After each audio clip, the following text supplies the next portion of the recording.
महारानी की जय। निताय गौर प्रेमानंद। हरे कृष्ण। जय श्री गुरुदेव की जय। ओम ज्ञानतिमिरान्धस्य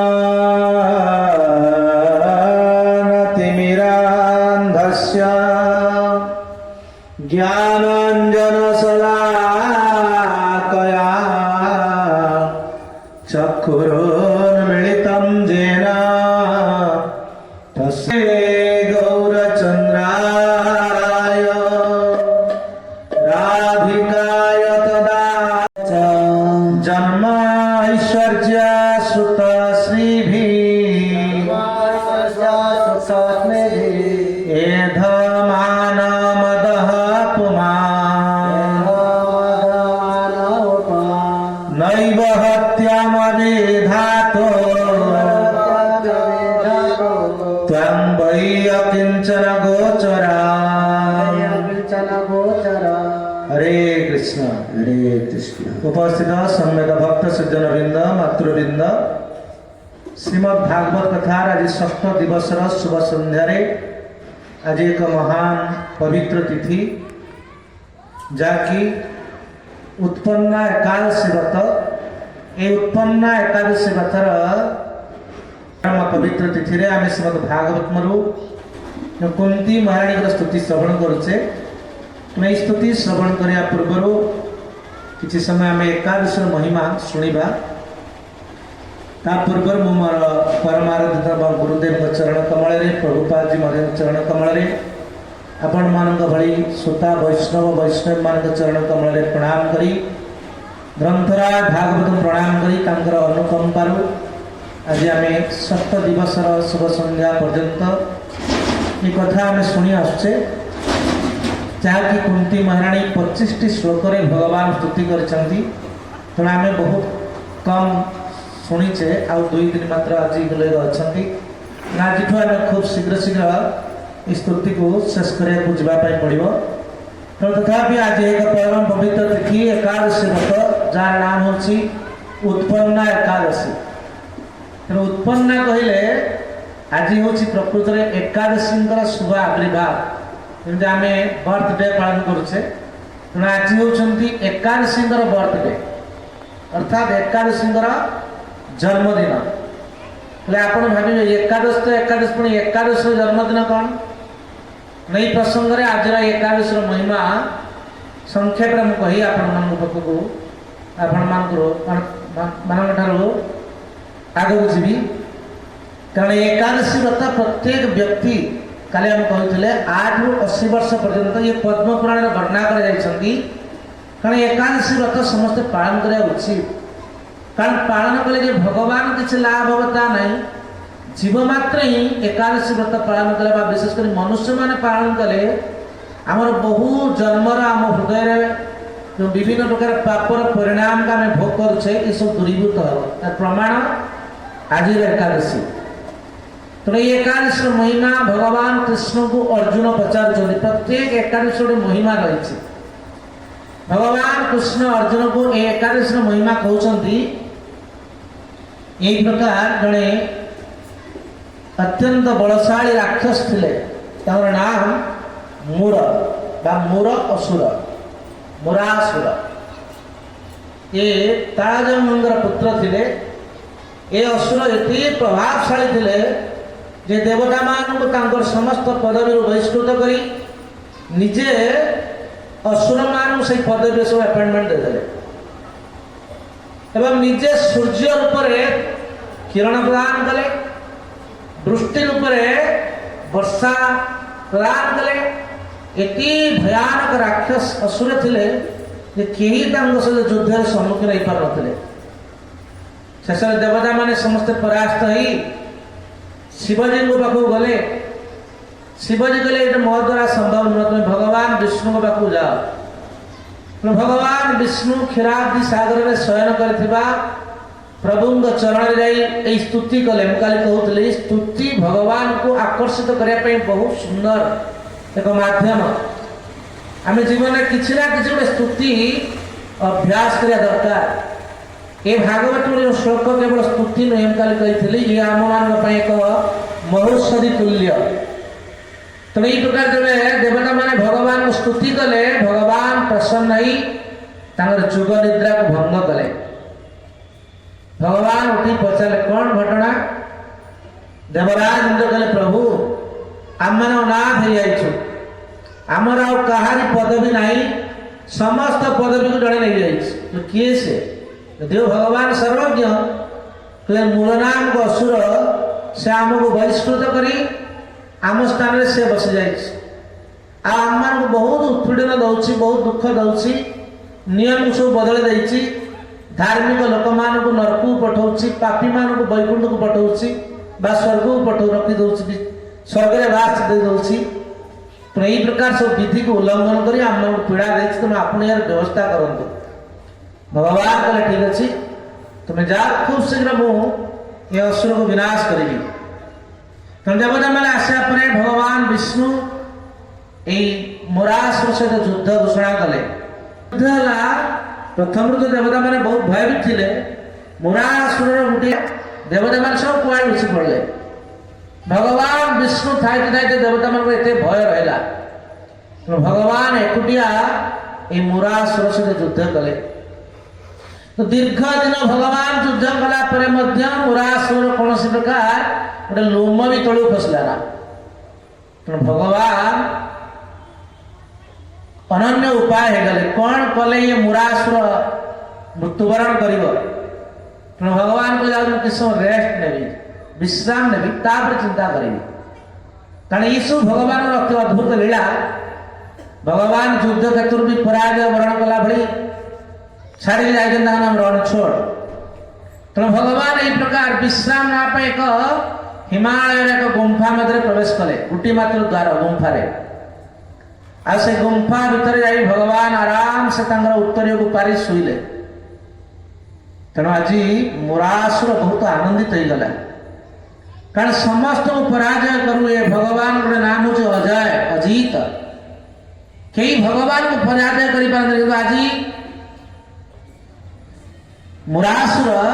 निजक सिंह भली भावुछि। भगवान गोटे छुआ गोटे मूषिक भली भावी आनंदित हो जाए। आज सुवर्ण सुजोग विष्णु युद्ध रे हारी लुचि जाउछन्ति। तो मु आज विनाश करी जगत रे प्रतिष्ठित करने चाहिए, प्रमाणित करदेवी जे मु विष्णु को भी हत्या करि पारे। तो भगवान जाए गुंफा मध्य शयन करछन्ति। ये मन आनंद निज को सिंह भली भावी जदिव ये छुआ गोटे मूषा तो निज को सिंह भली भावी से गुंफा मध्य प्रवेश करछन्ति। भगवान आनंद से गुंफा शुई श्रम लाघव कर। भगवान को श्रम ना, भगवान को निद्रा भी ना, तो भगवान लीला असुर को मोहित करी से पाखु नहीं जाइछन्ति। जेतेबेले देखिदेले भगवान विष्णु शयन करछन्ति तेणु असुर मुरासुर तर तरबार की बाहर करके भगवान को हत्या करने जाऊँगी। भगवान का शरीर एक अद्भुत दिव्य सुंदरी नारी रूप सटे कि कुटिए सूर्यर शोभा धारण करी भगवान के सामने से छिड़ाई गले। तो मुरासुर आश्चर्य गले। तो आगे मो सहित युद्ध कर, तापर तुम्हें विष्णु सहित युद्ध कर। अरे विष्णु तो लुचिकी शुई तुम्हें कौन कर कही मुरासुर आई दिव्य अति अपूर्व नारी सहित मुरासुर युद्ध है। शेष ये अति अद्भुत नारी मुरासुर को धक्का मारिक तले पकई सब विनाश कर तार मस्तक को उच्छेदन कला जो चित्कार कला ये चित्कार भगवान को जो शयन जो निद्रा जाए जोग निद्रा भगवान निद्रा भांगीगला। तो भगवान जो आखि खोली देखती ए गुंफा मध्य सतकी सत सूर्य आविर्भाव हो गुंफा के सूर्य आविर्भाव हमें ना। भगवान आश्चर्य हो गले देखिले मुरासुर मरी पड़ी गला मुंडा गंडी अलग जाए। तेणु भगवान पचारे सामने से दिव्य सुंदरी तड़ित वर्ण अर्थात जमी आकाश में बिजुली देखा जाए सेमती बिजुली भली अत्यंत सुंदर तेजिया कोटि सूर्यर प्रभा नहीं से भगवान का आगे छिड़ा भगवान पचारे हु आर यू तो तुम्हें किए से कौन कहले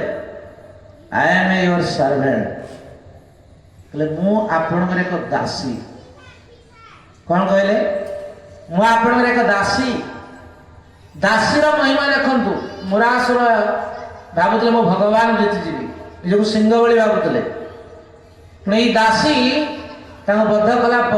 भगवान का पचारे तुम्हें किए कहले मु एक दासी भगवान से कहले तुम्हें आज तुम नाम है Ekadashi I am your servant मु हूँ एक दासी तुम आज नाम कौन एकादशी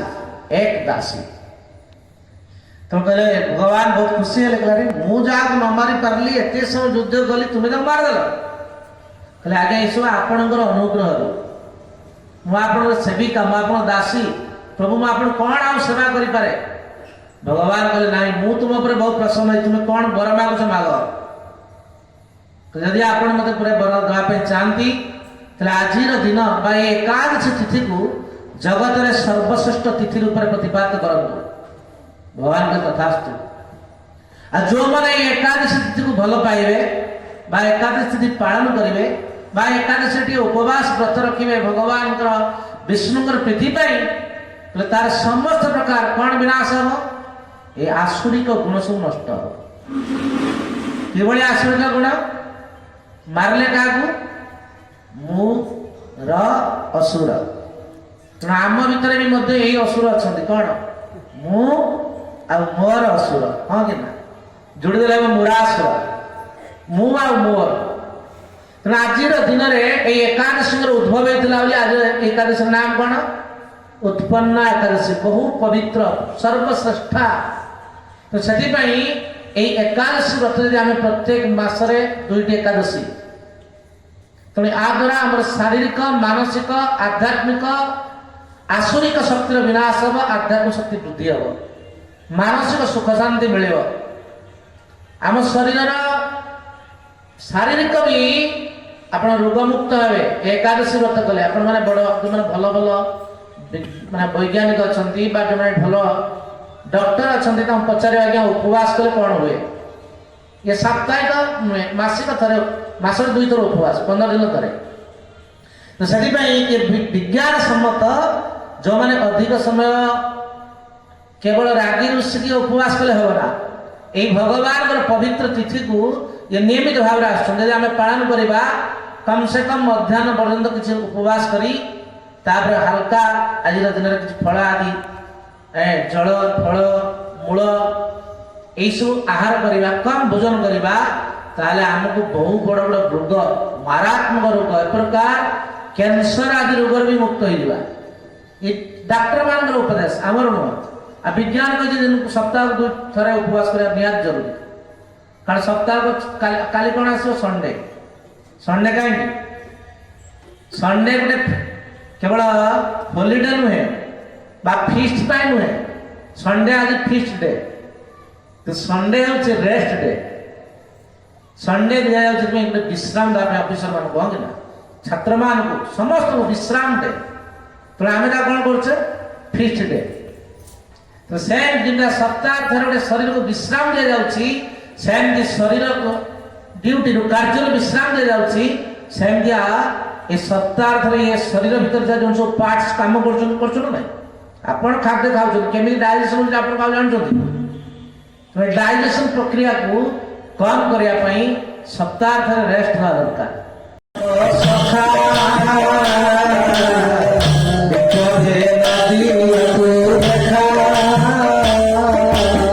ये जगत रे आमे जोड़ा चाहूँ भगवान से चाहूना भगवान जोड़ा चाहूँ आम से चाहूना हाँ कि देखो भगवान आम जाने संपद काल है समस्ते आसवे विपद है किए आसवे कई आसवे तो भगवान को विपद बेले कहीं मुझे आम कौन दरकार विपद ना संपद कौन प्रयास कर कौन पाए संपद पाए ना विपद पाए संपद पाए तो प्रकृति भगवान संपद बेले दूरे जाते विपद बेले पाखक आसती तो ये कथा आम काली शुणी कुंती महारानी ठारू ताले भगवान जो प्रश्न पचारे हे बुआ हे पिउसी बा हे नानी आम मान भाषा बा हे देई है आपण कहीं विपद मागुंट धन संपत्ति मागंतु गोटे भल पोजिशन मागंतु पदवी मागंतु ना ना ना ये पोजिशन मोर दरकार नहीं संपत्ति मोर दरकार नहीं कि कौन सुंदरता मोर दरकार नहीं कि पांडित्य मोर दरकार नहीं कहीं ना यही चारिटा जिनस थे जहाँ पाखे ताठू भगवान दूरे जाती यही श्लोक कहते कौन आज पढ़े जन्म जन्म माने उच्च कूल जन्म हवा ऐश्वर्यवान हवा हाँ कि ना ऐश्वर्य मान धन संपत्ति अधिकारी जन्म ऐश्वर्य श्रुत खूब पांडित्य हासिल करवा जगत लोक जहाँ पंडित बोली कहते विद्वान बोली कहे आउ ए श्रुत श्री भी जन्म ऐश्वर्य श्रुत श्री श्री अर्थात सौंदर्यवान हवा खूब रूपलावण्यवती हवा बा खूब सुंदरी हवा बा खूब सुंदरता पुरुष हवा ताद्वारा कौन हुए ना भगवान आम प्राप्त हो पारती ना कहीं ये चारिटा को मद कहुई मद माने अभिमान अहंकार ये मु आउ मोहकार ये थाए कुंती माने कहते जन्म ऐश्वर्य श्रुत श्रीवीर यधमान मद पुमान पुमान मान व्यक्ति मान चारिटा सब बड़ मद जोटा यहाँ कौ दुकान में मिले मिले ना आउ सब दुकान में अलग मद मिलूँ जहाँ राति पीले सका निशा छाड़ जाए हाँ कि ना निज लोक कहते आम आड़े लोग सब सका पी दौरान राति पीले सका छाड़गले पुणी सका पीले कि आम मैंने जो मद पीछे ये जीवन सारा निशा रहा छाड़बार ना जिते खटा पानी पीले भी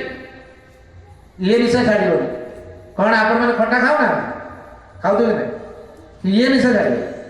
ये कौ निशा ये मु आ मो रूपी अहंकार निशा हाँ कि से ये कौटू आसे ना उच्च कूल जन्म होते जो कहगला चारिटा जिनस आगरा नैव हत्य अभिघात यही चारि प्रकार व्यक्ति बा चारि प्रकार गुण रे गुणी होता व्यक्ति भगवान को जानी पारेना तल को माने भगवान जानी पारंती कुंती माने कहते अकिंचन गोचर अकिंचन किए हम पहले सुनिबा तो सेति पई ये चारिटा व्यक्तिर बहुत बड़ा शत्रु सेति पई भगवान कोन करंती जो माने भक्त हुंती आपण मान को नुहे आम मान को नुहे जो माने शुद्ध भक्त होगा पे चाहिए भगवान को किछि मांगिबेनी भगवान कौन करंती भागवत कहते जस्यामनु गृह्णामि हरति तद्धनां शनै भगवान कहले मु जा पर कृपा करे ता धन सब अपहरण कर दिए आपण करे बापरे ताले आउ तुलसी माला पिंदिबार नाही कि आ तुलसी ठाकुर बाणी दबार नाही त हम धन टका पैसा नहीं जे ना समस्त नेबे जो को भगवान जगत में चाहे मोर कई दरकार ना प्रभु आपन दरकार तारे टंका पैसा घर द्वार फैक्ट्री से भगवान चिंता कर प्रश्न गोटे गप अच्छी कहानी कहीदे छुटिया गपटे थे भगवान शिवजी आ भगवान विष्णु नारायण दुई जन कथबार्ता कहले शिवजी कहले मो भक्त माने बहुत धनी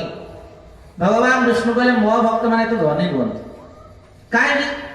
आपण तो बहुत सुंदर ऐश्वर्य मंडित होती भगवान विष्णु कौन अलंकार अच्छे तो शिवजी किसी अलंकार ना तो जार किसी अलंकार ना भक्त सब कौन धनी आ जार एत चिंतामणि प्रस्तर कमल पेत्र रोच भगवान भक्त मान गरीब कहीं भगवान कहते प्रश्न उत्तर शुण चल जा दिज देखा तुम भक्त पाक आम मो भक्त पाक जी देखा तुम भक्तर व्यवहार आम भक्तर व्यवहार भगवान शिवजी और नारायण दुई जन आसिले छद्म बेश ब्राह्मण है भगवान का जड़े परम प्रिय शिव भक्त घर को गले ब्राह्मण कबाट को उपाड़े ठक ठक कलिंग मारे कबाट ना कलिंग माल मारे कलिंग मार मारे भीतर आसला किए आसलु ब्राह्मण किए ब्राह्मण रात सहीदेव ना दिन सहीदेव रात भी लोक आम घर भर्ती दिन में भर्ती जाओ कांथरे कबाटे कौन लिखा है देखो ना कौन लिखा है